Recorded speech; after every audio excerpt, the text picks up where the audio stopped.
वचन, प्यारा वचन, ईशो मसीह का प्यारा वचन, पाव को दीप को राह को रोशन, ये है मसीह का प्यारा वचन, ये है वचन प्यारा। परमेश्वर के धन्य नाम की महिमा हो।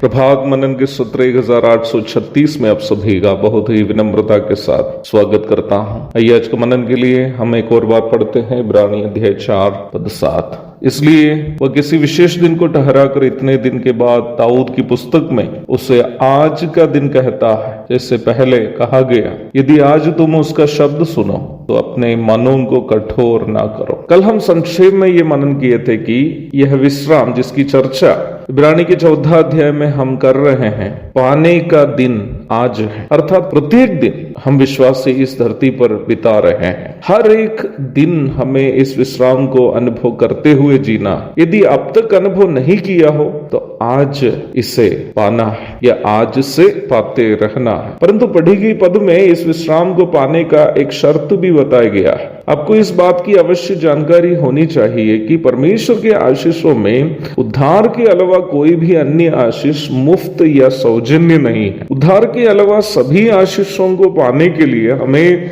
वचन में दिया गया शर्तों की भी पूर्ति करनी चाहिए। उद्धार मुफ्त होने का मतलब है कि परमेश्वर मनुष्य जाति के लिए उद्धार को मुफ्त में उपलब्ध कराया है, इफिसी 2:8। परंतु उसे भी यदि हमें अपना करना तो उस शर्त की पूर्ति करनी है जो रोमी 10:9 में दिया है। वैसे ही विश्वासी के वर्तमान कालीन जीवन में अनुभव करने के लिए परमेश्वर के द्वारा उपलब्ध कराया गया ये विश्राम भी यदि हमें अनुभव करना हो तो उस शर्त की पूर्ति करनी है जो परमेश्वर रखा है। शर्त क्या है? शर्त यह है कि यदि आज तुम उसका शब्द सुनो तो अपने मनों को कठोर ना करो। मरुभूमि से कनान की और इस्राएल की यात्रा के दौरान उन्हें कई बार कठिनाइयों का सामना करना पड़ा था। कठिनाई का मतलब है जैसे लाल सागर के सामने पीछे मिस्र की सेना जो हमला करने आ रही है, या फिर यात्रा के दरमियान कई दुश्मन देशों की सीमा से यात्रा करनी,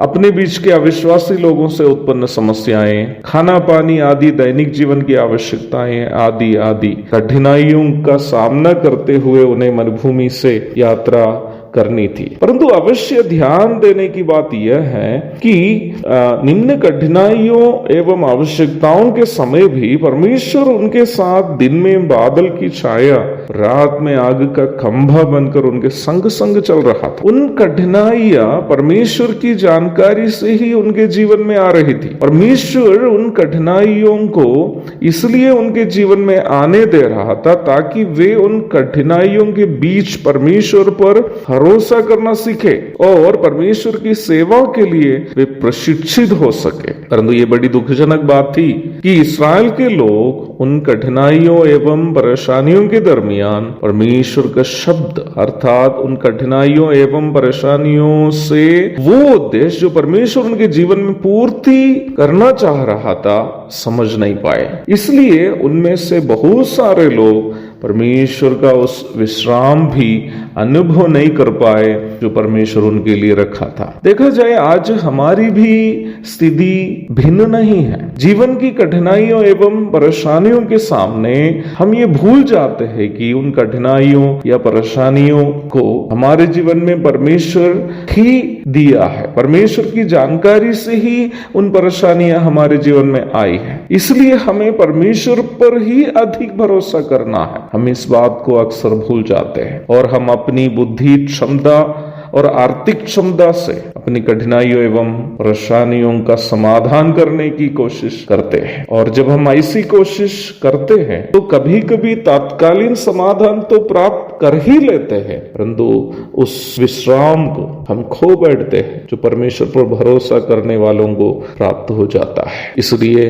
अपनी बुद्धि क्षमता और आर्थिक क्षमता या अन्य माध्यमों से हमारी कठिनाइयों और परेशानियों को दूर करने की कोशिश को छोड़कर परमेश्वर पर भरोसा करते हुए परमेश्वर की आवाज सुनकर कि परमेश्वर हमारे जीवन में इन कठिनाइयों एवं परेशानियों को क्यों लाया है, उसे जानकर उस उद्देश्य की पूर्ति हमारे जीवन से होने के लिए अपने आप को समर्पण करना एक विश्वासी के लिए उचित होगा, ताकि परमेश्वर का उस विश्राम को अनुभव करते हुए इस संसार के जीवन को हम बिता सकते हैं। एक और शुभ दिन की धन्य कामनाओं के साथ आज का मनन मैं यहाँ समाप्त करता हूँ। प्रभु आप सबको आशीष दे।